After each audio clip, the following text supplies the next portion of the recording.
Ladies and gents, welcome to the Abnormies podcast. I am Sai. Joining me as always is Brandur. What's What's happening, up? mate? Yo. You I good? don't know. I don't know. Yeah, I'm tired. Tired? I'm so tired in a good way though. But Yeah. Being productive, yeah? yeah, I've been like a squirrel in summer, hoarding nuts, ready for the eternal winter of our. No, I don't know. No, So it's been pretty good. I've been what training. I started training in the morning, like yeah, trying to activate my nerves, and it's going well. Got this new guy called Daniel, who's a really sweet dude, yeah. pretty strong. And then after that, I go to CrossFit, do an hour of crazy training. So by the time the end of the week, I'm like, oh, I'm so tired in a good way. Exhausted. No, it is. Yeah.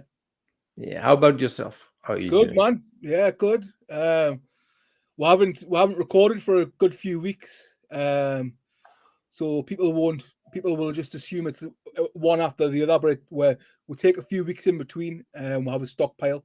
Yeah, I've been sticking to the healthy eating and no alcohol, and I Yeah. could absolutely kill someone for a pint and some crisps. Struggle is real. Yeah. I'm Um, gonna I'm gonna make sure that in about 20 minutes or so, I'll have a drink and some uh, crisps just to kind of rub nice, it in. nice. Yeah, I've been eating whole foods, so like whole vegetables. Nice. Um, But how do you feel? I mean, I how, feel good. I mean, I've been ill this week. Not COVID, but like just a really bad like chest infection, a cough, a cold. ah, But otherwise, fine. Yeah, yeah. pretty So you good. notice the difference from the Yeah, diet? yeah. Yeah, Definitely, my skin seems to yeah, become less cluttered with Ming when I don't eat processed yeah. foods. Even though I was still a vegan, it was a lot of junk food I was eating. So it was Yeah. like made like the vegan cheeses was full of coconut oil and loads of different kinds of fats. And I mean, Ah, it's not healthy. It wasn't healthy vegan food. It was vegan, but it wasn't healthy. ah, No, I always yeah, I always assumed that vegan equaled healthy. yeah, me too. No, there's absolutely, especially I No. don't know about the rest of the world, but in this country, it's veganism is becoming bigger and bigger, and there's just a whole host of like places dedicated to vegan junk food. Okay. Like anything you can think of that you would enjoy that was made of animal products, there will be a vegan alternative in this country. Hmm, 100%. Get cool. bacon, you can get chocolate, you can get anything really. Mm, nice. So I've just been sticking potatoes and grains and rice, Yeah. with some light vinaigrettes and yeah, Mm. no booze. Wow, that's good. That's Yeah. good. So it's been Yeah. about 3 weeks. So I'm Nice. determined now to get some of this stubborn fat off. Yeah. Sounds good. So what about like cardio and muscle tension? Nothing like that yet? Nothing yet. No, I'm still unable to. I can hobble about at best. Okay. Um, Yeah. if I walk even the slightly bit too fast, sometimes my leg gives way and my body spasms, um, and that's when I'm at risk of pulling something again and then being bedbound, Yeah. which is what I don't want right now. So No, that sucks. I know that feeling. Like you're always like, when I've been told that I should start training like standing yeah, and by myself, but every time I do, I get this paranoia about falling and yeah, getting some kind of bad injury that will take me out for a while. So I kind of, I feel tempted to stay in my safe zone yeah, and just train in that area. But I think it's a balance thing. I mean, it's good to kind of be sensible, but you gotta find something to kind of burn, yeah, burn yeah. that. So can you stand unaided? No, I will Mm, fall very quickly if somebody lets me go. But yeah, my problem is like I have an overtension in one of those.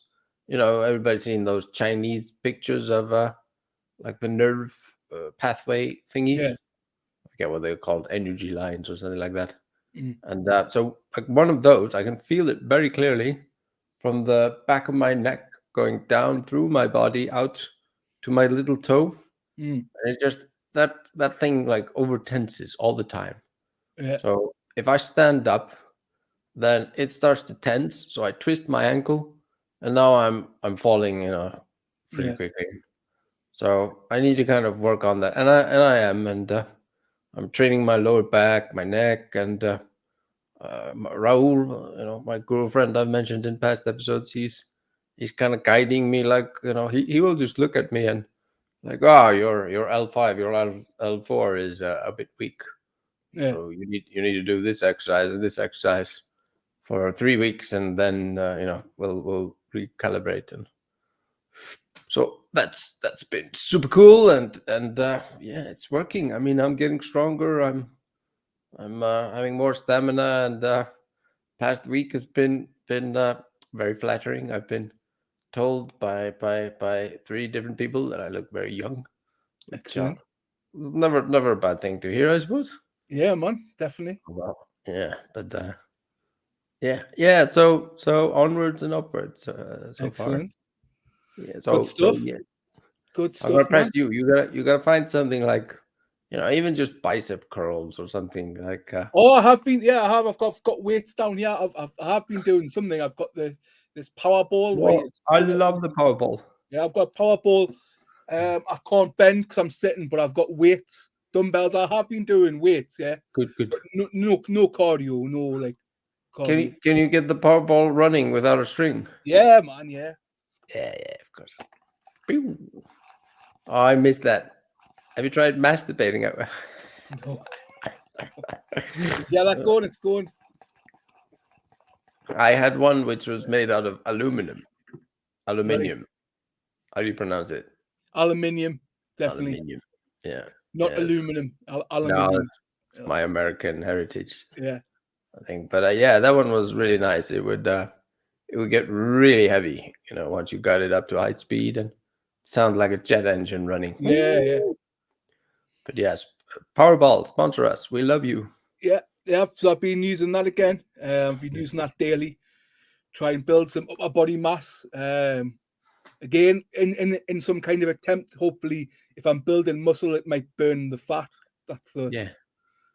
hope. Yeah. I mean, it does help, definitely. Yeah. So whatever you can do, it's important just to kind of get your heart rate Mm-hmm. up every now and then. If you do it and push-ups, something. We'll work up to that. I think we'll work our way up to that. Yeah. Yeah. So right, this episode, mate, it's just me and you again. We've had Yeah. 2 with guests, and it's time for a catch up, just me and you.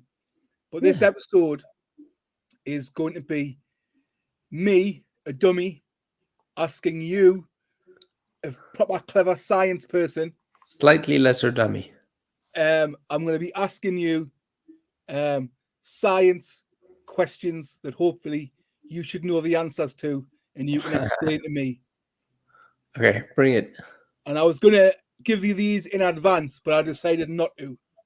Good. So I've got them here. Yeah, I So can. if you've got your science brain on, if you're ready, right? Yeah. This is my first question that I want to know the answer to. Okay. Oxygen, carbon dioxide, gases and stuff, right? Yes. If they're invisible, how were they discovered? Oh, I know this one. Was it discovered? Shit.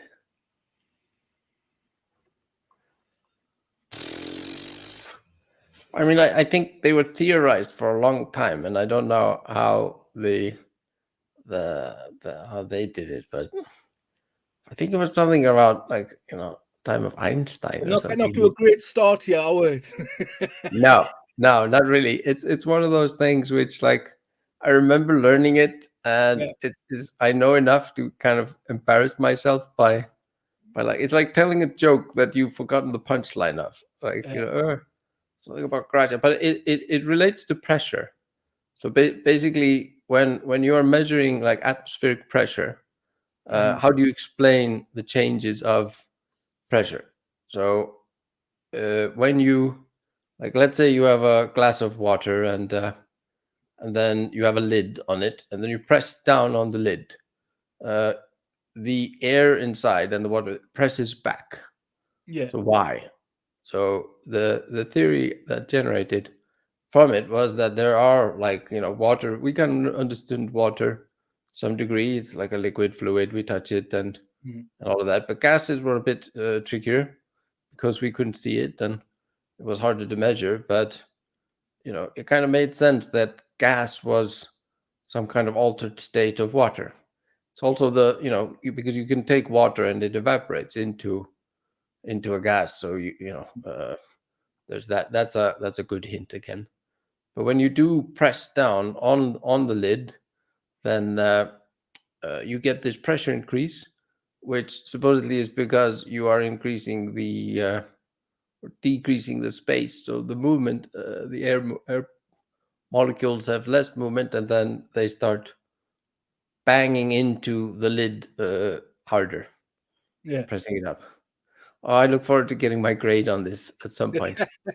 Somebody correct So, me if I'm wrong. no, I'm that probably. that's I haven't Googled the answers. I thought I'm going to ask you.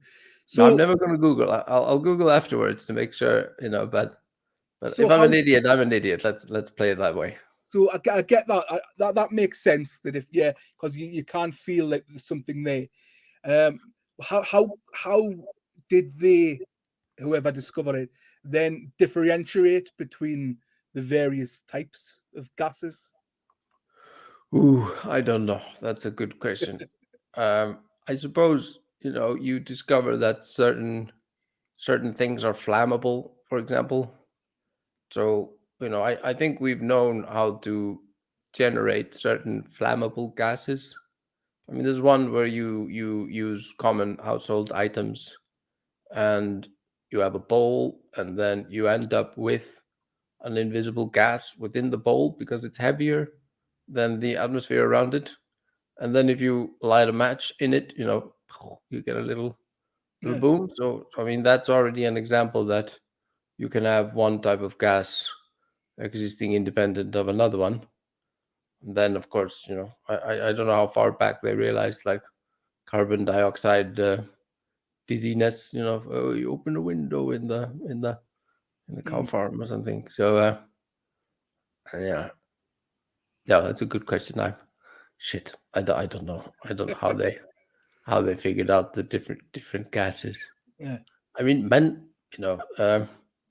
Mendeleev. He's the guy who developed the periodic table, or like set Mhm, it up finally. And that I mean, it's amazing how he did it. I mean, that's one of science's greatest achievements. And mhm, supposedly it came to him in a dream. Like, he just kind of, yeah, he just saw it. And I mean, if you look at the periodic table, I mean, it's fascinating to realize how organized this thing that we live in is. I mean, of course, it's full of chaos and all of that, but at its fundamental level, you just have these couple of atoms that of these elements, and mm, they each have like a specific number because they have a certain amount of protons and neutrons and electrons, and these variations can dictate their physical behaviors. mm. And suddenly, boom, molecules and tissue and biological life forms and Oh, cognizance. we're gonna get to that. I'm leading on to all of these. Okay, Trying to turn. okay, So I think we'll follow straight on because it leads nicely on when we're talking about gases, and then you mentioned matter and neutrons and electrons and all the things that I learned in school, but I have no recollection of whatsoever. I don't remember hardly anything from science yeah, lessons in school. I haven't looked at the periodic table for at least 25 to 30 years, maybe. No, okay, maybe not, about 25 years. Um, yeah. so, second question then leads on nicely. What is space made of? Space. Do you mean outer space, like outside of planet Yeah, like Earth? outside of our atmosphere when you go into space. Okay. Is it the same as on Earth or? Yes, in a way. I mean, what Earth is like an aggregation, condensation of matter. So there's a lot of matter here, and matter attracts matter. So it builds up. That's why we have solar systems, planets, galaxies, because they attract each other. But outside of these areas of dense matter, there is always something like there's the background radiation, cosmic background radiation, which is like remnants of the origin of the universe, which we commonly call the Big Bang, but current theories state that it wasn't an actual bang; it was just you've moved on to the third question. That's my third. I'll go back. I'll go back. What's space made of? Yeah. Okay, space made of. So there's the background radiation. So basically, one way of explaining it is that there's this concept of like zero state energy, whereas you have 0 Kelvin. So Kelvin is like a measurement of Heard the term. heat. Yeah. But it's like minus 200. 73, 72. Oh Right. fuck, I forget. Celsius, but so that heat is vibrations of atoms. So it's like you put energy into an atom and it heats it up, but it's like it's vibrating very, very fast. So that's why it's considered hotter. But if you extract heat out of it, you reach a point where you extracted all the energy out of it, and there it will be at a 0 state Kelvin. So it kind of made sense at some point to think that outer space would be like no energy. There would be nothing there. But once we started measuring, it turns out that there is like it's like 4 degrees Kelvin or something. So there's a constant state of energy. So cosmic background radiation. But the second thing is also there's lots of like hydrogen and all kinds of particles and photons emanating from suns, and then there's all kinds of different radiation that's coming from black holes and gamma ray bursts and all these astronomical phenomena of explosions and fusion that release large amounts of varied energy. So right now we just sent out a new. So Hubble was our main telescope. Yeah. But we just sent out a new one called the James Webb, which is allowing us to view a lot of new information from outer space. But okay. One more point is they're like quantum particles that are constantly popping in and out of existence. So it's like everywhere in space, a particle and an antiparticle just suddenly come to be. And I have no idea why, but I read that somewhere. But they generally merge again and cancel each other out. I've seen there's an experiment, isn't there, where they can show that, like an experiment on Earth where one atom or one particle can exist in multiple places. Is that like the it's something to do with quantum physics and again it's far too advanced for my little brain to take in, but I kind of enjoy watching it, but I don't understand it. No, I don't think many people understand it yet. Maybe some, but like quantum mechanics, it's still, we're kind of digging, still excavating that riddle. And if people are interested, there's a really good documentary about the search for the Higgs boson. You might have heard that. It's like the unit, like a is that particle. The God searching for the God particle. God particle, yeah. And is that they were searching for? Is it the element that gives matter its mass? Is that? Yeah. Right? Yeah, exactly. I remember reading and watching a lot about I was fascinated by that. That was when I used to smoke cannabis, and I used to get really deep into it. But as of years of drugs abuse, my brain just drops out all of the knowledge that I've acquired. It just Oh, It's really it's not probably good for there your brain. somewhere Maybe, deep down. maybe there's certain things that still stick in my head. It's Yeah, kind of funny, like the idea that I had the same. Whenever I got stoned, I would like go and watch some really deep quantum particle, quantum mechanical yeah, videos. So and then me and my friends, where we got stoned together, we were like, "Whoa, did you learn about the boson, man?" I yeah. was like, I felt "Yeah, like I could understand it more when I used to get stoned, I did too." but then I would forget so quickly. Well, there's this idea that you remember things when you're in the same state as when you learned them. Right, So like if you're drunk, you create memories and then you forget, but next time you drink, then you remember them again. And right. same like if you're, locations, smells, everything can kind of trigger that part of your brain which remembers or contains those memories. So Yeah. when you next time well, if you ever did smoke, then maybe you're gonna No, I recite. don't. I don't. I haven't smoked for a long, long time. No, same here. Yeah, just it. I'm not. It doesn't do me good. It's No, it's one like of them things I had to realize. If I could have been a responsible person who enjoyed getting stoned recreationally, that would have been great.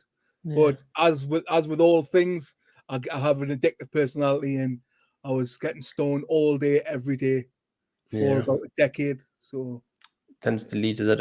I forget who said like weed is really bad for your ambitions unless your ambitions is to watch TV and eat snacks. yeah, Which definitely, definitely. I remember being inspired creatively to do loads of things and never did it. Used to just play Grand Theft Auto and Tony Hawk's on the PS2, and yeah. then watch documentaries about science, Yeah. and then eat loads of junk food. Well, I kind of like I had this drive, like if I wanted to be stoned, I had to justify it somehow. There had to be some like pros to it. So if I wasn't active while I was doing it, and that was following like a year or two of just playing Tekken Tag with Yeah, some dudes and doing nothing, then if I was going to keep smoking, I had to like go outside and be in nature and work on projects. And yeah, I would use it a lot to like write when I need to do essays or stuff like that. But then I would also start abusing it, so I yeah, can't do it. If like now I have a lot of different projects I want to work on, so getting stoned is definitely not going to help yeah, definitely. with Yeah, those. yeah. It doesn't help me at all, mental health wise. It doesn't help No. uh, whatsoever. Um, so this question ties in. I didn't even plan these, but they seem to tie in. Good questions. In one sentence, explain the origins of the universe.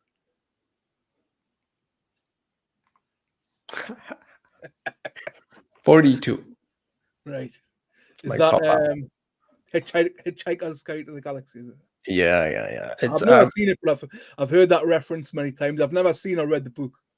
I loved both the radio. You should listen to the original BBC radio broadcast, the radio show. Yeah, So they did those first, and then he made the book out of that. And right. the books are great. So there are 5 books, but uh, the idea, look, like, so Earth was. Am I gonna ruin the story here? Anyway, I'll explain the 42 because I feel like Douglas Adams was a Zen master. It's Mm. like what he wrote in these books. It's just full He of. died. He died recently of dementia. Did he die of? I know he was diagnosed with dementia, but I don't know if he has he died or he's still alive. Or He died a while he back. died, didn't he? Because Yeah, I know yeah. he had Alzheimer's. Yeah. No, that was Terry Pratchett. Oh, right. I Getting think he mixed had up. cancer. Although I'm not sure how Douglas Adams died, but he died quite young, and it's sad. He wrote really nice books, but like the idea of 42 is like you posit the question, what is the meaning of life, the universe, and everything, Mm. and then some supercomputer comes and says 42, And then, of course, people are very disappointed with his answer, don't feel that it has any power of explanation. So they question the computer, and it explains, well, you didn't ask the right question. You need the ultimate question to life, the universe, and everything. And so the Earth was constructed to be a supercomputer and figure out the cancel shit. The no computer, stop. It's been a while since that's happened. Yeah, I forgot I was gonna unplug it, but I sent my assistant to the store. But anyway, so yeah, and then they get the answer and the question. The question is like, what do you get when you multiply 6 times 7? But so clearly that's not a very profound, deep understanding. But that's kind of what Zen stories do a lot. They kind of like give you something. Here is the answer, and then it's up to you through like constant effort to realize that it's nonsense and there is no real answer, and that is the real answer. And it's like, so I like that. But what was the origin of the universe? That was in one sentence. Yeah, it doesn't have to be one sense. And I know obviously that's a question that can't be answered. Definitively, it can't be answered. But well, there is. I like what is the current accepted thought in the scientific community? Is it still the Big Bang? Or is it? No, not really. I mean, the Big Bang. There was no bang, really. It was the universe came through existence, and we can say with considerable accuracy what happened, like milliseconds after it was created. But there is a point where you come to that origin point where uncertainty is still pretty strong. We don't really know and what caused it to be created and yeah, because who caused it? Well, yeah, who? I mean, or what? Yeah. Is there an intelligence behind the initial starting point of the universe? But that that leads you down to the line of questioning, like if there was an intelligence, who created that? Then who created that? Yeah. So it's not.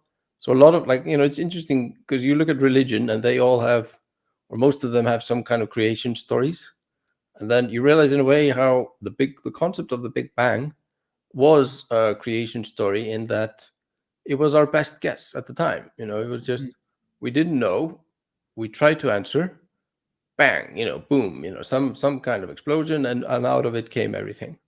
So now we've kind of disproven that theory, but it remains still in society as like the idea of the scientific explanation of the origin of everything, of the universe.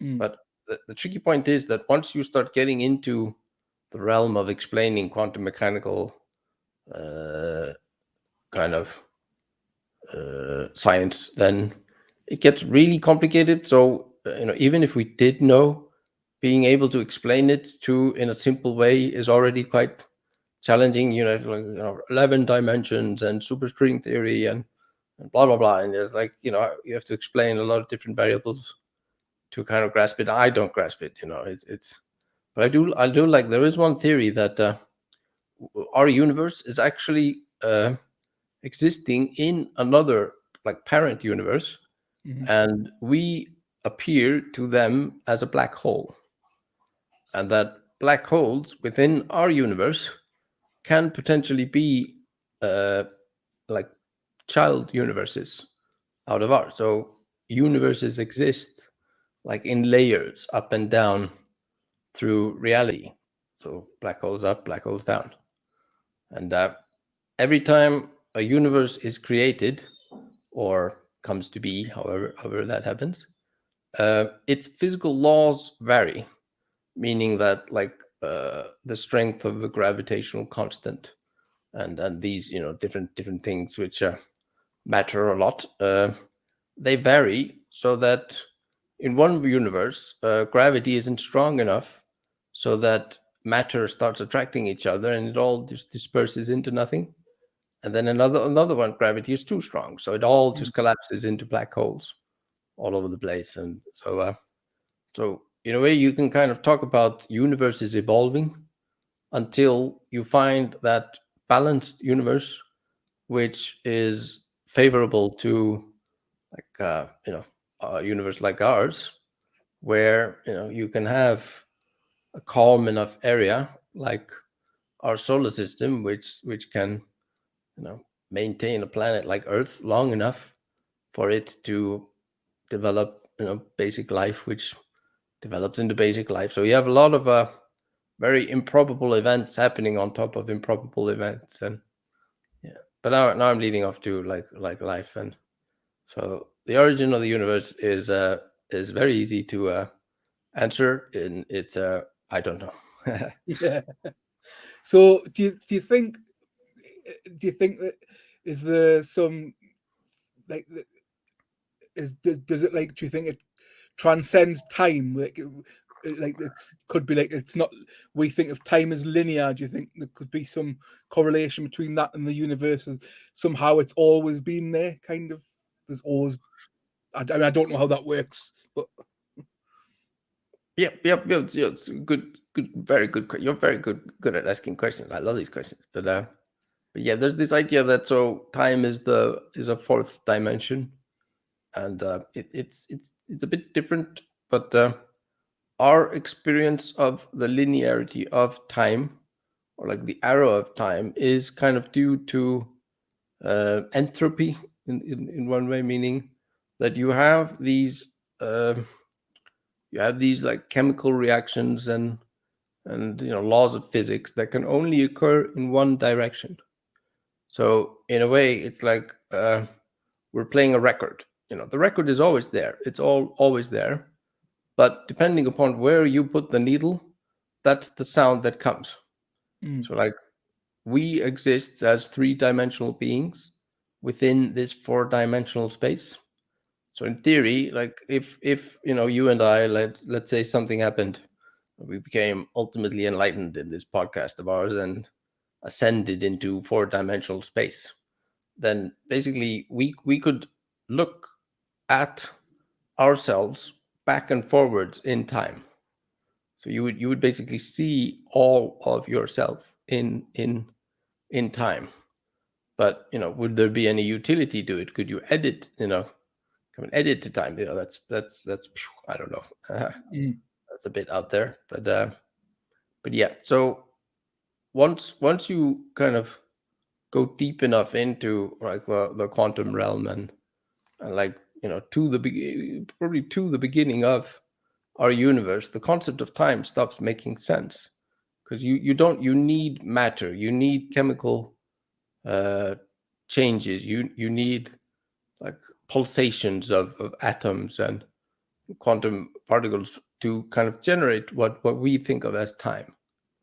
So time is really two things. It's rhythmic repetitions. So like the ticking of a clock, the swinging of a pendulum, the pulsation of of certain types of atoms, radioactive release. They happen like very rhythmically. So those are like how we kind of we create like a measurement of time. We count how many of those are occurring, and then that gives us a comparison. But the other one is like the second law of thermodynamics, how entropy can only increase or stay the same in a closed system. Meaning, like if you like one way to explain it is you take an ice cube and you put it into a glass of water, and the ice cube melts. So when the ice cube is there, you have ice, which is one state, you have water, which is one state, and there's a difference between them. But then once the ice is melted and it's become part of the water, and the water from the ice cube is mixed with the water in the glass, then there's no way of telling the difference between those things. So that's like a higher entropy state. yeah. And another one is like you mix an egg in a bowl. In the beginning, you have like eggshell, yolk, and the white stuff, and the yellow stuff. But once you mix it all together, you can't unmix it. Yeah. if that makes sense. But those are very basic ways of explaining entropy. And I like, when I'm asked what's the meaning of life, I like the idea that its ultimate meaning is to defeat the second law of thermodynamics and somehow Unscramble the egg. unscramble the egg. Yeah. I've told you briefly. You touched on the fourth dimension. I think I watched a documentary from a long while ago. I'm sure it was Carl Sagan, when he was trying to explain the fourth dimension. I can't remember. I couldn't even put it into words. But so, could you put? Do you think you could put it into a layman's term? The idea of the fourth dimension. I think he, Carl Sagan, of course, is one of my favorite people ever. He was, I think if I recall it right, he used the idea of like, first you think of two dimensions. Yeah, he had a piece of paper with two dimensions, and then Yeah. then he went to three. But I can't remember how it all. Yeah. It So made sense at the time, but I can't remember. Yeah. It. Yeah. So imagine you have a piece of paper and you have you draw like a box and a ring and a triangle and different stuff. But then imagine if you were two-dimensional, you were the triangle, and you would look at me, a box, and you would look at some other dude who is a circle. For you, we would just both look like lines. Yeah.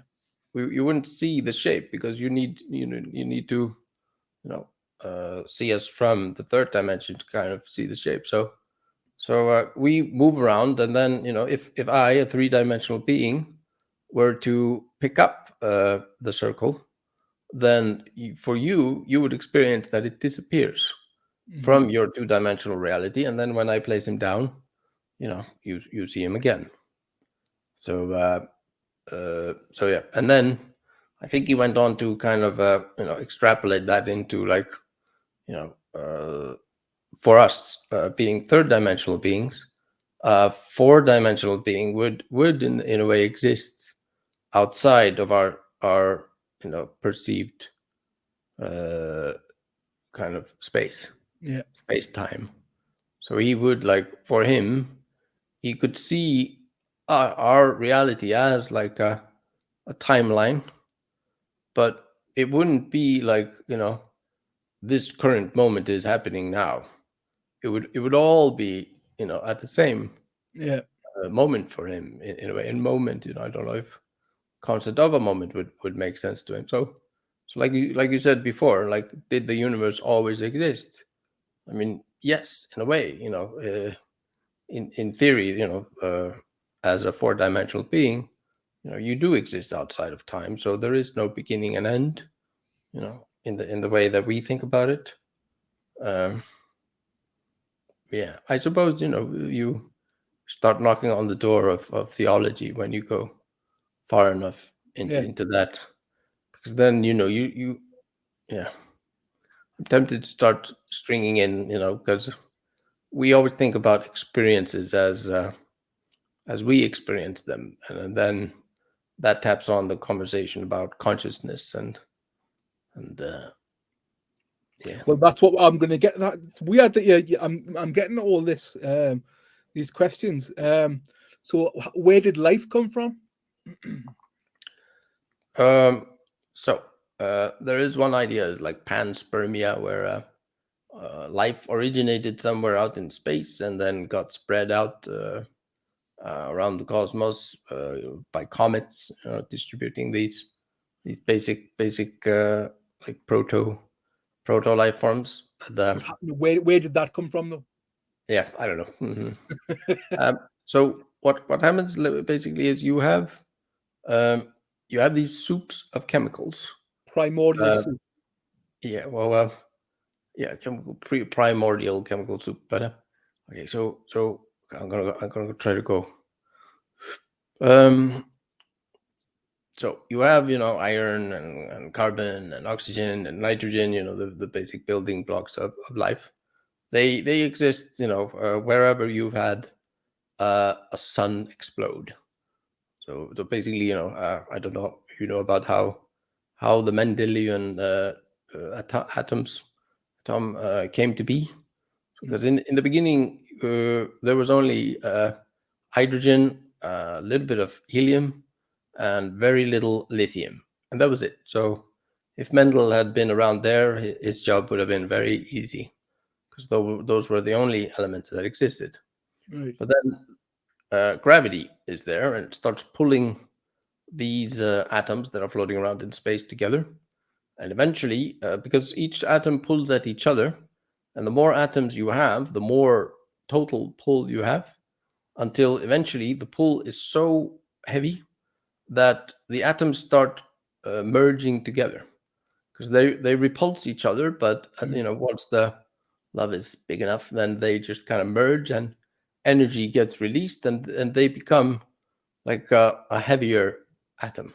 Yeah. So that's how you build up the Mendeleev chain until you reach iron, and then because this is all happening inside suns, and they go through different phases, and each phase produces like heavier and heavier atoms. But once you reach the iron phase, because a sun can burn helium for a very, very, very long time, but once it reaches the iron stage, it happens very quick. So now it'll like collapse in on itself and create a supernova explosion, and that's where you create the heavier elements like gold and plutonium and titanium and those stuff. So basically, when you look at the Earth and all the elements there, you realize that in order for these things to be here, there had to be a sun before our sun that exploded. Yeah. I thought was kind of cool when I learned that at the time. But yeah, so that's how you get these elements that are needed for life. And then you probably need water, and then you need these mixtures of these atoms floating around in this water. And I forget, there was a guy, he was a Frenchman, I think. He did this experiment where he collected these atoms, which they had at the time kind of figured out had probably existed in early Earth, and then he introduced electricity, lightning, and when you did that, Yeah, there that's would the be a theory I've heard. That's the one theory that like the a bolt of electricity hit this primordial soup and somehow created yeah. a living So you start to single get cell. very, very primitive, like chemical chains, like yeah, which are building blocks of life. But then there are some gaps, because probably life originated at the bottom of the ocean. There are these places where they're called black smokers, where geothermal heat comes out with a lot of chemicals. There's a lot of chemicals being released from the center of the Earth, which then goes into the ocean, and you have a lot of heat as well. So some sort of primitive bacteria managed to start living in those areas, and then an entire ecosystem exists down there today, which thrives of these, and they are I think the term is chemophilic. If I can explain one thing, have you heard of the Krebs cycle? No. So if you map out the biochemical reaction network of all life on Earth, it varies. There's differences between you and me, for example, but as humans, our maps are going to be very, very similar. So your map compared to a cat is, again, going to be very different, but quite similar, because you're both mammals. And then, you have plants and different things, and all these things. We all have our own different types of networks, but all of us have this thing called the Krebs cycle, which basically goes round and round and round and creates proteins. And hey, Nera, it's the little guard dog. So shut up in a moment. Okay, good. But yeah, anyway, point was just that we all have this circle that is going around creating sugars and proteins and stuff, taking energy from the sun directly and indirectly, through indirectly through consumption of plants and other animals which have but in these chemophilic life forms, the Krebs circle goes the other way around. And of course, I'm not explaining it very well right now, but it's just interesting to note that all life shares this thing, and that it always goes in the same direction, except within this ecosystem in by these black smokers. So the theory is that it started out that way, in that place, taking in heat and nutrients from this area, and then that's how they built their bodies, and then sometime it changed and started going the other way, and and then it created a potential to take energy and utilize it in a much different manner.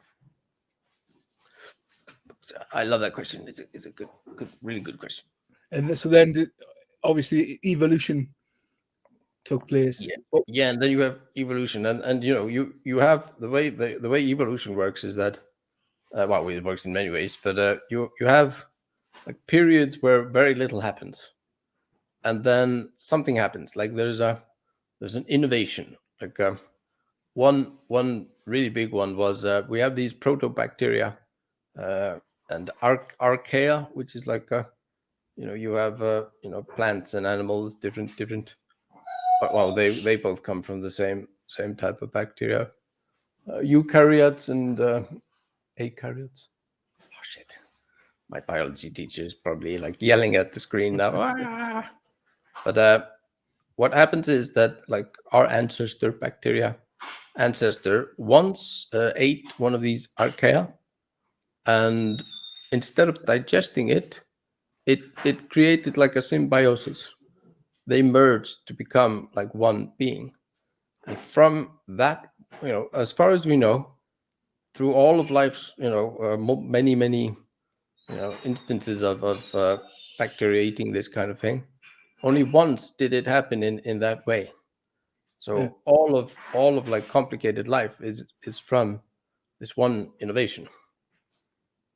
And then of course another one is when we start as a life form start to photosynthesize, and then gradually we start releasing more and more oxygen into the atmosphere. And the life forms that existed at that time, they were not really, oxygen was kind of a poison for them, so it's not good. So it was a bad thing until life forms evolved that could utilize oxygen and create burning oxygen. What's the term? We call it brun in Icelandic, but so that's basically a very efficient way of releasing energy. We breathe in, and then we use the oxygen in ourselves to break down particles and So evolution happens through that, and then you get into realms like I like that there's a theory about intelligence, that intelligence emerges out of predators. So you have like you'll have predators and prey, and you'll have that in very all the different layers of biology. You have predatory bacteria that eat other types of bacteria, and then more complicated life forms. But once you have slightly complicated life forms that have basic levels of communication, then you start having synchronicity of like planning. So you and me are wolves on the prairie, and then we used to be lone wolves, and now there's not our usual prey is gone, but there are these big ass elephants, and me alone, you alone, we don't stand a chance. But like if we work together, we maybe might bring one down and create a lot of food for us and our offspring. So eventually, I look at you and I project myself onto you, and I realize like, okay, so you're going to go for the elephant. If I was you, I would do this. So assuming that you are going to do what I would have done. I'm going to do this, and therefore you will anticipate my. And this, of course, will evolve over time. But Yeah. as we get better and better at this, hunting, then our ability to kind of project our minds onto other things becomes better, and eventually that's how what we consider as being self-aware kind of emerges. And I think that has a lot to do with intelligence, although intelligence is one of those broad terms like life that is hard to kind of nail down. Yeah. Well, again, this leads on to the next question. I think it's pretty much the final question that I've got. What is consciousness? Where did the awareness of a person's or creature's awareness of itself or consciousness, how did that come into the story? Yeah. Okay. So consciousness is like, I think therefore I am is like one of those sentences that I think a lot of people have heard, and that's kind of like the beginning of it, is that you don't only think, but you're aware of thinking. So a very, very basic life form, you poke it, it pulls back. There's no thought to it. It's just, you stimulated a neuron that reacted by creating a muscle contraction. So that's the beginning of it. Then you have like a neural bundle. So you poke it for the 10th time, and it kind of learns that this poking isn't necessarily bad. So it stops creating the muscle tension and thus wasting energy unnecessarily. So that's step 2. Step 3 is like a deeper interaction between that memory and like an ability to kind of work on the memory of the stimuli. See what I mean? Like Yeah.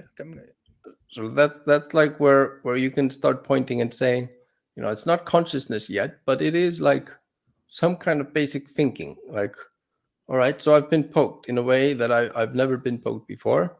What does it mean? Should I respond, violently, or should I run away? I mean, the fight flight response is something that goes very deep in our biology. But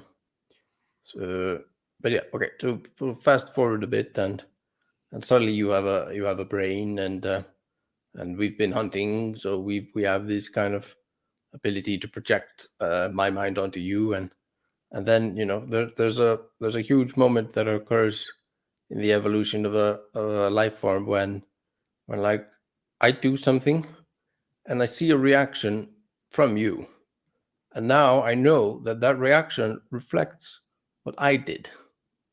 So in a way, like my sense of self happens as a consequence of seeing my actions reflected or mirrored by my environment. So like I did something, like I drew paintings on the walls, and then you came and said, "Hey, nice painting." So like, so without that mirroring, then our development of self doesn't really happen as strongly as it does.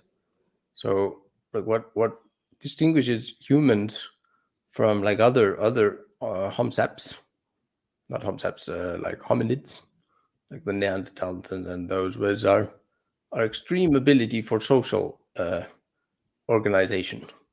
So we are well, that's one theory at least. So we are able to develop much more complicated societies, and one of the important parts of that, which relates to consciousness, is kind of like your consciousness isn't your own like isolated thing. It's developed by interactions with your parents, with the people that you grew up around, the environment that you are in, and of course now that we have digital access to stories and tales, now our children's emerging consciousnesses are affected by so many different variables, but again, also homogenized in a way. Like imagine, like I like there's probably a field of sociology around Friends today, that TV show, because almost so many people watch that show, and like so it creates like a guideline for human behavior, and everything you watch, even though you watch it and think oh, that's stupid, I would never do that, and you wouldn't, but it's still there as like a reference point, as like something to use to communicate together. But anyway, okay. This is a huge question. I have what, 3 minutes? All right. So one other angle to approach it from is by looking at the brain. So what we have today is we have ways of looking at the brain while it's working. So way back, we could cut open a brain of a dead person, and we could try to kind of figure out what this thing is. But now we can like put you in a machine, and we can tell you, think of something scary. Now think of something nice. Now eat an apple, and like and we can see which areas of the brain get activated. So then we start trying to map out, like, okay, so you're having a consciousness experience. Where in the brain is that happening? And turns out that it's not like only this area. It's all over the place. But there are like certain patterns that we can see. And then we can start to relate these patterns to behaviors and actions and psychology and stuff. And what emerges is that like our perception of consciousness is not in charge of our behavior as we thought. So like if I tell you to push a button, parts of your brain are already responding to push the button when the area of your brain that we point to and say that is our consciousness area finally becomes aware of it. So we have this thing in our brain, which Michael Gazzaniga, I recommend him. He does a really good series on it. He calls it like the storyteller. So it's like, imagine you have all this complexity in your brain that is taking on so much stimulation. I mean, you see and hear and smell and taste so much more than you are aware of doing. Yeah. But if your brain was to be aware of all those variables all the time, I mean, it would just require so much processing capacity and so much energy to translate all of that into active memories. So you have all manners of mechanisms that filter out information, trying only to capture what is relevant to whatever states we evolved into relating to our survival back then. So consciousness is a way of kind of coming after the fact, after all these things have occurred, and creating a linear story experience of cause and effect, so that it structures our memories, so that if something similar occurs, we can go into our database of memories, and we can kind of like, okay, so this is happening. This is similar to an event that happened before. And before that event, there were these 3 events. So now you look for those similarities in whatever is happening today, and maybe that can create a reference point for you to modulate your behavior to increase your likelihood of survival.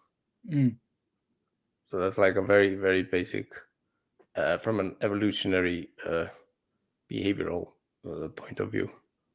But I love the fact that I'm probably making a huge ass of myself and a big fool. No. Using terms I wouldn't incorrectly. know. Even if you're incorrect, I wouldn't know, so it's fine. No, but somebody will correct me. Maybe I would love that. But Yeah. consciousness is a really fascinating question, and I mean, it's just because free will, of course, is a question that follows with consciousness. Because like, am I an animal following stimuli and behavior and past experiences, or is there something other within me that is like a soul or whatever you want to call it, that has the capacity to kind of modulate that past direction. Yeah, well, I think it would be good to get into that in another episode. Maybe get somebody else on as well to talk about like more so that the idea of a soul, and the idea of the consciousness. I've mentioned this before. The whole issue I had with listening to Sam Harris's meditation app was the question of who are you? Are you in your head, or are you outside observing? Yeah. And then I would like to get into talking about out of body experiences, and if there's any, do you know what I mean? Any concrete truth in people who have stated that they were outside of their body looking down and they could see what was around on the when they were on an operating table. And I think that would be a fascinating. I've had an out of body experience. Yeah. Yeah, it was pretty cool. But I don't know if it was like, was I outside of my body, or was I just in my own head Mm, creating the experience of perceiving myself as outside of the body? I don't know, but it did feel like, I was doing meditation during after a yoga session, and then suddenly I was like looking around, looking at my teacher, looking at a candle, and then I remembered that I didn't remember like getting up. And the moment that I had that thought, I opened my eyes and I was lying down. yeah. So that was pretty cool weather. Well, I've tried astral projection. Uh, I tried it years ago and could never get past the vibration stage. I was always freak out and then snap myself back in. Yeah, But say late 2020, when I came off all my medication and was dosing myself on mushrooms and going through a very spiritual stage, I feel like I had a out of body experience. Yeah, cool. but it would be good to know the science behind that. There doesn't seem to have been much in the way of studies like on a big scale around that, has there? No, well, there are more and more, but the tricky part with that is, like, the tricky part with psychology is, you're looking at external indicators of internal workings. So, how do I know that what you said you experienced was actually what experienced, and not just an hallucination, Mm, or some kind of, like mental phenomenon? Because we can see, when you look at all the ways that our brain can fail. Like, I recommend the book, the Man Who Mistook His Wife for a Hat, by Oliver mm, Sacks. It's a classic. And it's just, it and other such books, they show, like, here's a woman who had a tumor in a very specific place in her brain. So she felt fine, but she hallucinated Disney characters everywhere. right. So what, first of all, what? But she knows that they're not there, but she just sees Goofy sitting on a shelf, Yeah. laughing at her jokes and stuff.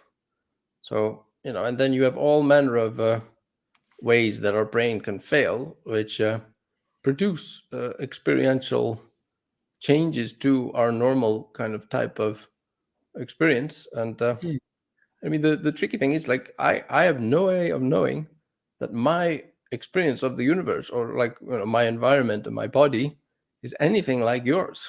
Because, yeah. we use similar words to, oh, I have a headache. I mean, what does that mean? I mean, I feel pain in my head, but there's so many things that we assume that are similar to us, but because we are kind of synchronizing through language, but maybe my world is completely different from yours. Yeah. Colorblind person, non-colorblind person. There are people that have extra colors. There are people that remember almost everything that happens to them. These savant people. So it's really tricky to do actual research on these things. Mm, Uh, but I mean, it doesn't mean that we don't try. And I do have a friend. Maybe Chris would like to come on our show once. He's gone deep into Buddhism, and he's studied a lot about, like, not exactly the soul, but, like, trying to approach the externality of our consciousness. mm, So which is fascinating, and I think finding some acclaimed theologist, that might be yeah. fun then. Definitely. Yeah. But getting back to the out of body experiences and the proof. would people who claim they can have them at will? Surely there would be a way to like be in one room and have a piece of paper with something written in another room where they could then Yes. say what was written. There is a guy called, I think his name was James Randi. I Anyway, recognize the name. yeah, so he basically came and like, here's $100,000. Yeah, If you can, go out of your body and, I'll set up an experiment. You come and you prove it, and you can have the money. So in his lifetime, nobody, managed to win that prize. Mm. And telepathy is another really fascinating, linked idea. And the question becomes: is the fact that I told you to think of a number between 1 and a billion, and you said some number, and I'm like, yeah, exactly, that's the number. Is it telepathy, or is it just extreme coincidence? Yeah, So you have to repeat the experiment over and over to kind of prove it, but so far nobody's been able to prove that kind of thing. And then you look at again, mentalism, for example. There are guys like Dan Brown who can kind of they mess with you. They show you subliminal images and Darren Brown. Dan, Darren Brown, yeah, sorry Darren Brown. Yeah, I love him too. He's fucking crazy talented at what he does, but as a showman as well. But yeah, there, and then he asks you to draw an animal, any animal, and so you draw exactly the animal that he had anticipated, because Yeah, he's and yeah, so you kind of have to take all of these in context. So my approach has been to be skeptical, and like in the question of the soul, currently I don't think we have a soul, only because I haven't had a conversation where somebody has pointed to some kind of experience that I relate to and said, there, that you can only explain that by a soul. mm. I think almost everything can be explained by like how our brain works and how it doesn't work, and like, so ghost stories and that kind of thing, which are a lot, and the hidden people, we talked about that in Yeah. previous episode. I mean, if you deprive a human being from any kind of sensory stimulation for long enough, the brain starts making things up. It just starts filling in kind of the silence and the darkness, and Yeah. you start seeing and hearing things. So if that happens just by generating silence, I mean, how much of all our ghost stories, alien abductions, whatever, can we explain away by just this process of the brain of creating things that fill in the gaps? Well, I've had But always suffered with I say suffered's the wrong word. I've experienced bouts and of long term oh God, my brain today. When you can't sleep, Jesus Christ, insomnia. Um, insomnia. and I've definitely had not visual but audio hallucinations Yeah. from sleep deprivation Oh shit. many times. Okay. When it's been like 3 days without sleep and I've been lying in bed with my eyes closed trying to get sleep, and just all sorts of voices and hearing, not like hearing messages as such, just random people that I know their voices, and yeah, sentences, people talking, and even though it's completely quiet, dark room, I've had that happen so many times. Oh, Audio, and I know it's hallucinatory. I know it's because I haven't slept in my brain. There's obviously something going on where it's just like releasing stuff because it's not hasn't had the right required amount of rest. And but yeah, I've definitely yeah. experienced that many times. Interesting. Yeah. Yeah.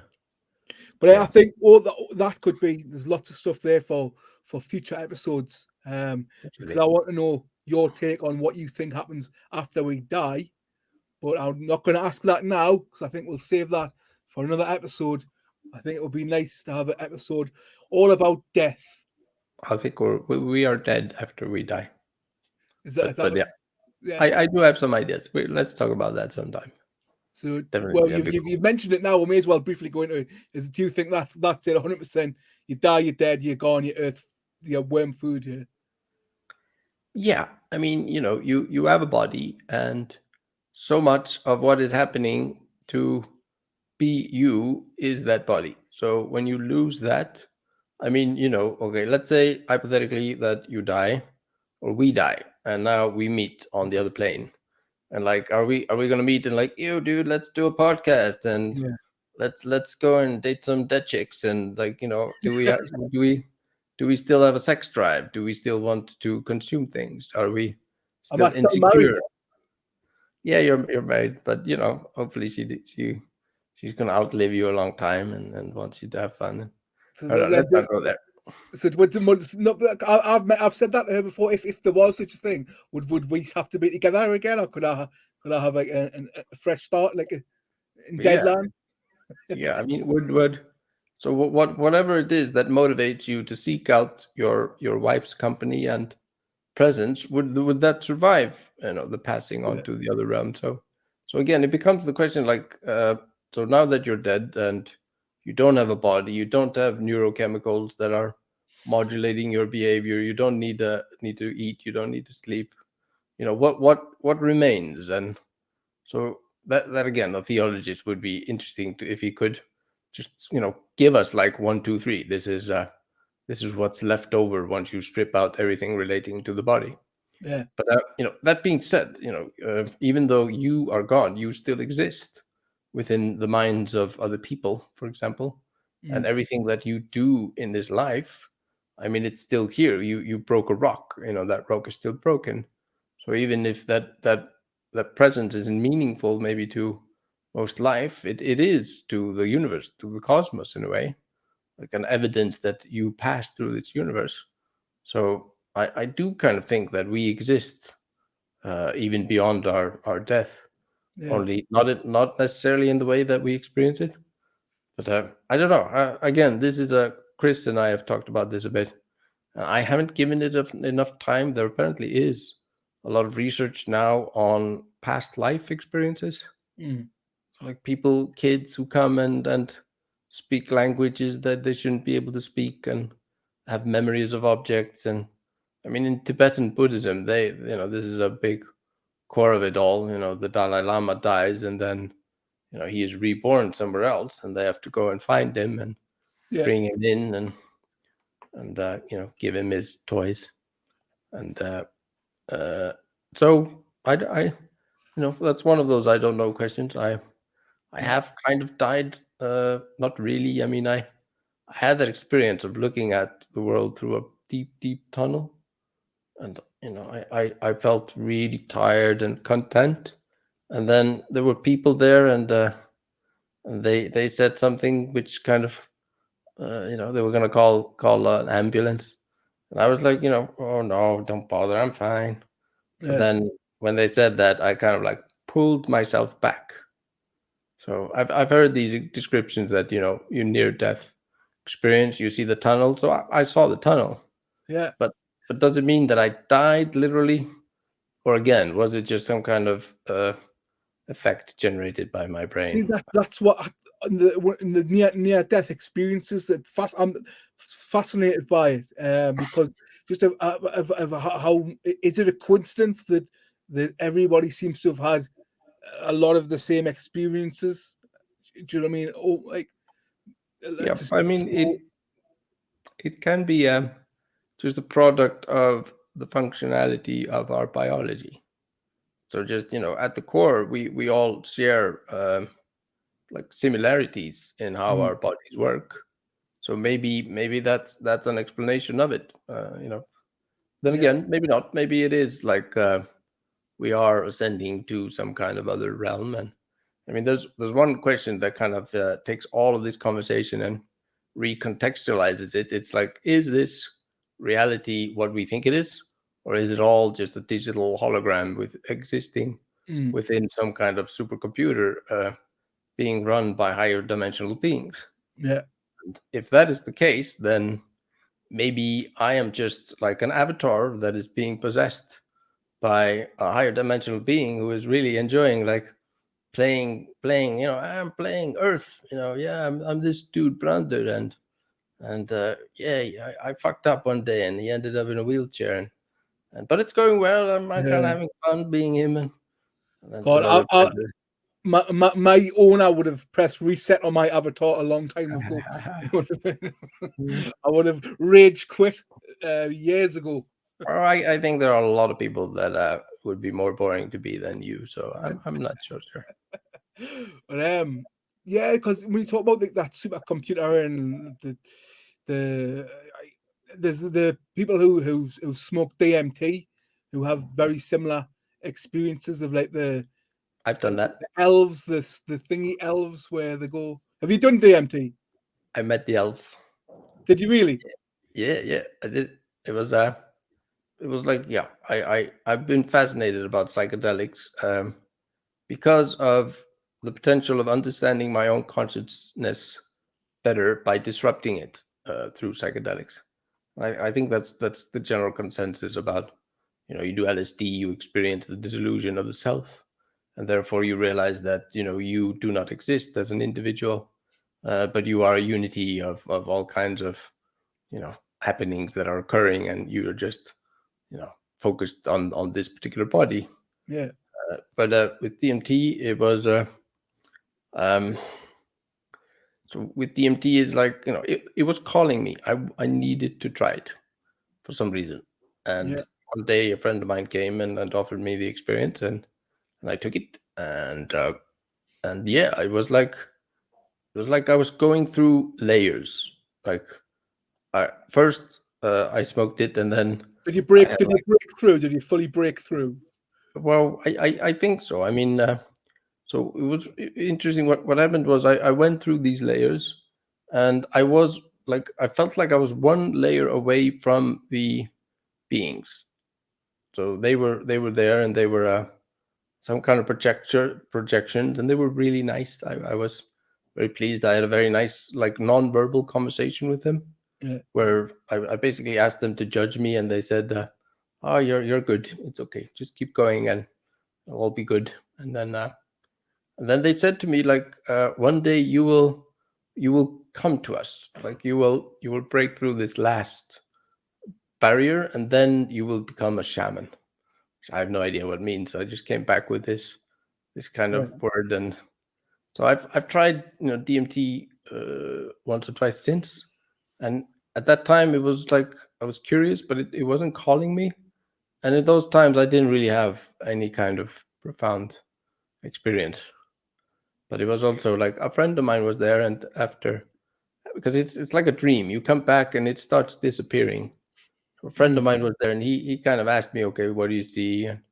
And I told him everything that I'd seen, and so I kind of forgot this, but he told me that I told him that there had been like screens there with the beings, and on those screens had been pictures of my past lives, so that I had been watching like different beings in the past, and yeah, they represented like, so they were me in those past lives. So again, I don't know what it means, but yeah. it was amazing. It was so fascinating. And It's always called out to me as well, always, but I've never done it. all right. I have a propensity to freak out, and like the panic attacks, and I just don't know. I just don't Yeah, know. it is like, for me it was like there was a moment of absolute panic. Like there was just, first I thought nothing was going to happen, and then I started having these fractal visuals like sliding over my visual field, Yeah, and then it was like I went into light speed, like no, zoom somewhere, and it was like I just blinked, and suddenly I was on the top of like, I was 1,000 kilometers in the air, and I was like, oh shit, I'm gonna fall and die. yeah, But then I didn't fall. I realized, I can fly. So so there was that moment of, oh shit, I'm gonna fall, but then it went away very quickly, and for me it was entirely a pleasant experience. yeah, Even that shock, that moment of like, it was woo, roller coaster, woohoo. Uh, Nice to scare myself. every now and then. But I haven't been like psychedelics haven't been calling me recently. It's not, so it's not something I've been doing. Yeah. But I really think like I did mushrooms at one time, and I really do think they did kind of help me. It kind of Yeah. gave- I agree. I definitely agree with the mushrooms. Definitely helped me. yeah. But it was only that once again, and like I say, late 2020. And I haven't been tempted to do it again. I've had no calling to do it again. Yeah, that would be something I'd be interested in, getting somebody to talk about like the emerging therapy of like mushrooms, what's entailed in it, and like what kind of trauma is it helping, and Yeah. and then there's microdosing. I've done like microdosing of Yeah, I've LSD. done that as well. Yeah, with truffles. Yeah. Yeah, and I mean that again, it's very subtle, but it did really help me balance out. Kind of felt more positive Yeah. somehow, and no bad side effect that I know of. I mean, this is all after I became disabled, so I can't blame that Yeah. all on that. In case somebody wants to do that, Yeah, we're not encouraging or endorsing any kind of no, not at all. use of, because psychedelics aren't something to mess around with. No, Definitely, no. it's definitely not a laid back thing. I would definitely use it as a spiritual, if you can use that word, learning experience. Definitely not a recreational party drug, in my No, opinion. So yeah, I agree. well, You cool, gotta mate. I think we'll call it there. 1 minute, 1 hour 20. yeah, I think we got through quite a bit. yeah. From That the was fun. origins of the universe to the origins of life to consciousness, and to outer body experiences and death. Got that all covered in 1 hour and 20. So Yeah, I think that Work. deserves everyone hitting the like button, and subscribing. We need to get our subscribers up on YouTube. If you're listening to us, if you could leave us a little review, recommend us to your friends. You can find us on all the socials at the Abnormies, where you can get in touch. Links will be in the description wherever you are watching / listening to this too. And guys, we will see you for the next one. Cheers, Thank you for Brandur. watching. And we'll speak again soon, mate. Yeah, man.